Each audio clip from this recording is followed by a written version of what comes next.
It's a flatulating cushion named Whoopi this life, trying to make Sunny smell her boodle breeze till she cries. Oh, the flatulence, the tears of sadness, along with the blatant propaganda.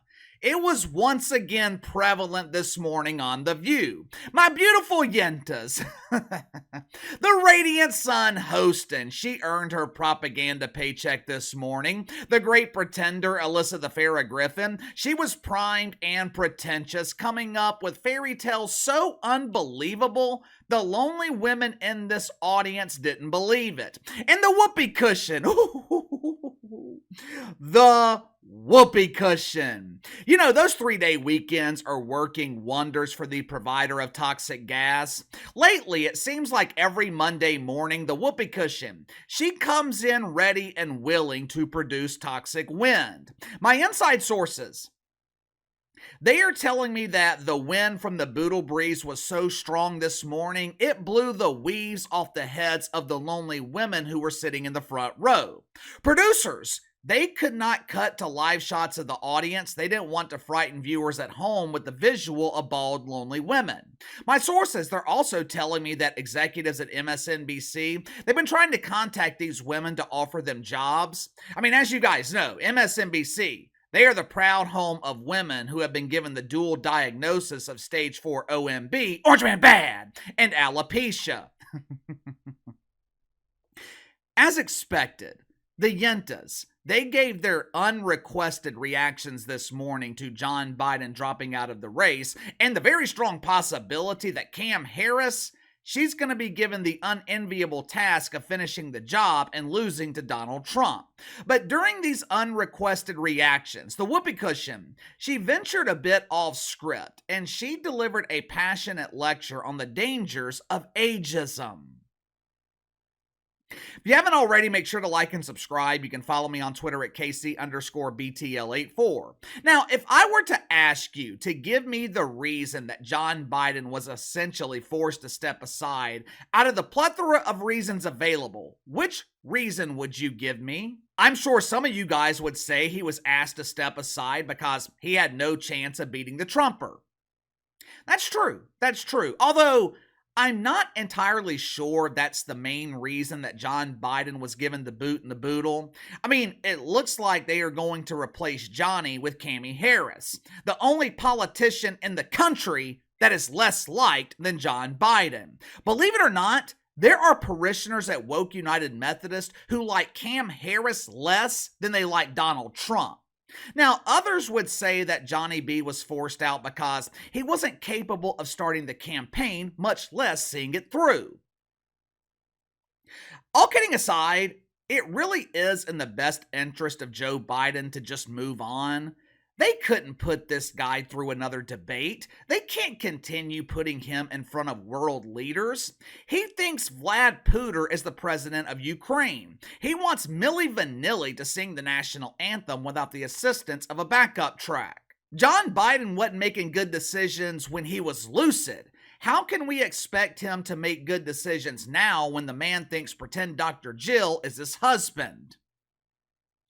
There are plenty of legitimate reasons for John Biden to hang up the suit and relax in the meadow he was wandering in just a few weeks ago. But according to the whoopee cushion, there's something far more sinister going on here. According to the founder of flatulence, what happened to John Biden? It was a clear violation of the woke commandments. After a long weekend of rest and refilling the tank, the cushion, she was ready to unleash the breeze. Producers, they rushed to the stage to assist with cranking the leg, and the toxic air, it flowed like a brisk summer breeze. Watch it for yourself. The messaging that we have put out to people over a certain age is horrific.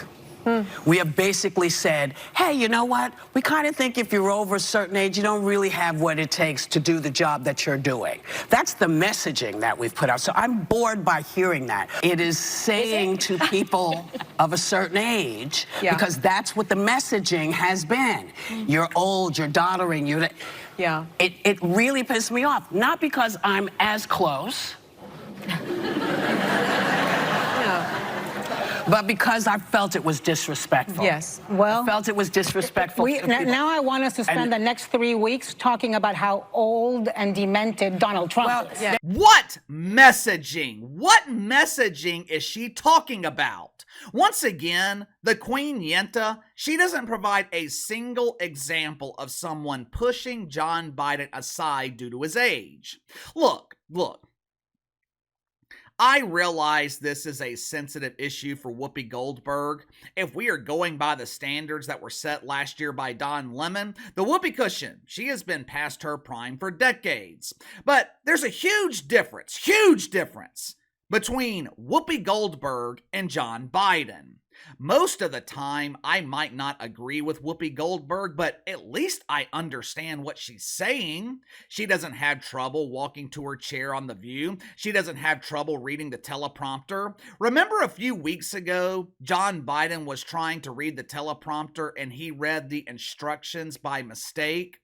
Donald Trump is a threat to democracy. Look to your left. Big Red Joy Behar, I believe she is the same age as John Biden. Big Red, she is still as lucid as she was centuries ago when her and Johnny B were in high school together. It ain't about age. It has never been about age. It's about John Biden not being qualified for the job anymore. You want some proof that it's not about age? There are a lot of people who had the same concerns about Cam Harris that they did about John Biden. This is just my opinion, but I think Democrats are scared to death of a Cam Harris presidential campaign. The media, they're never going to tell you that. The media is too busy right now celebrating the money that Cam Harris raised yesterday. This woman is amazing! She raised $86 million! Woohoo! Yes, yes, yes! They're going to pretend to support Cam, but they don't really believe she can win. Politically speaking, she's the most unpopular woman in the country. Hell, she's the most unpopular politician in the country. You know what I think happened?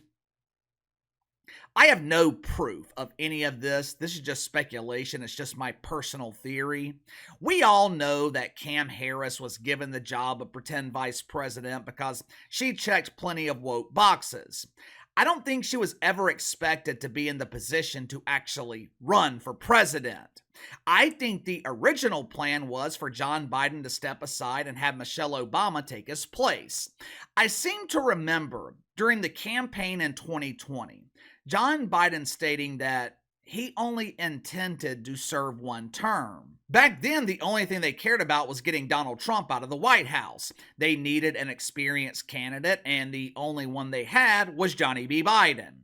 4 years ago, I think the original plan was for Johnny B. Biden to step aside, and they were hoping Michelle Obama would run in this election cycle. But there were just two problems. Number one, Michelle Obama has no interest in being president. And number two, John Biden, he wasn't willing to step aside.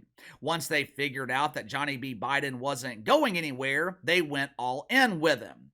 When your choices are John Biden and Cam Harris, which is basically a choice between bad or worse, you're going to choose John Biden. But then the debate happened, which put them in the horrific position of being stuck with Cam Harris. I still think they're going to do everything they can to choose a different candidate at the convention. Problem is, that's not going to work either. It's going to piss off their woke base because they are overlooking a woman who checks multiple woke boxes.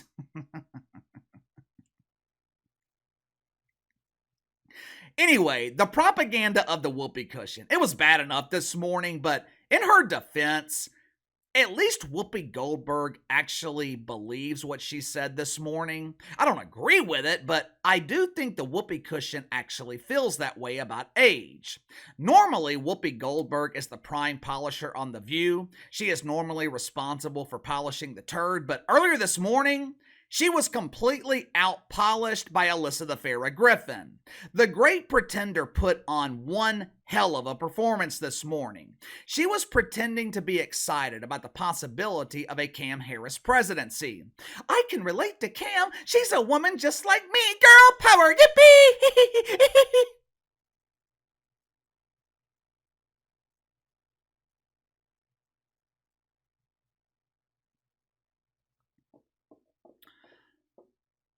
Alyssa Farah Griffin tried to provide some energy to their dwindling audience this morning. Not only is she pretending to be excited about Cam, she's also pretending to be excited that her former boss, Donald Trump, is having a meltdown. According to the Great Pretender, the Trumper is worried. He's so scared of the possibility of competing against Cam Harris for president. Watch for yourself. I would look no further than the absolute meltdown that's happening on the Trump campaign right now. The messaging, since it's been pretty clear, Vice President Harris is now the Democratic nominee or soon to be, they don't know what to do with themselves. They planned a whole campaign against Joe Biden, not against a female former prosecutor, attorney general, senator, somebody who, well, she's the vice president, there are unknowns there. All their data, all their strategy was built around this man. It's a moment that I feel like people are energized. I'm just feeling something. I think a lot of folks, 6 and 10, didn't want that rematch. We lived through it in 2020. 2020 was a hellish year. Now it's like something totally different. And I'll be honest, I'm just excited. Are you out of your fucking mind? You really expect me to believe Donald Trump is worried about Cam Harris? Cam Harris? The woman obsessed with school buses? The pretend vice president who took the blame for the worst southern border in American history, or tried to take the blame anyway. Years ago, John Biden put Cam Harris in charge of the southern border. Now, this is pure speculation on my part, but I wonder if Johnny B put Cam Harris in charge hoping she would take most of the blame publicly for the absolute disaster of the southern border, that huge embarrassing failure. Now, of course, that plan didn't work out since, most people don't believe that Cam Harris is capable of being in charge of anything. But according to the Great Pretender, Donald Trump, he is terrified of facing Cam Harris. She claims the Trumper's having a meltdown.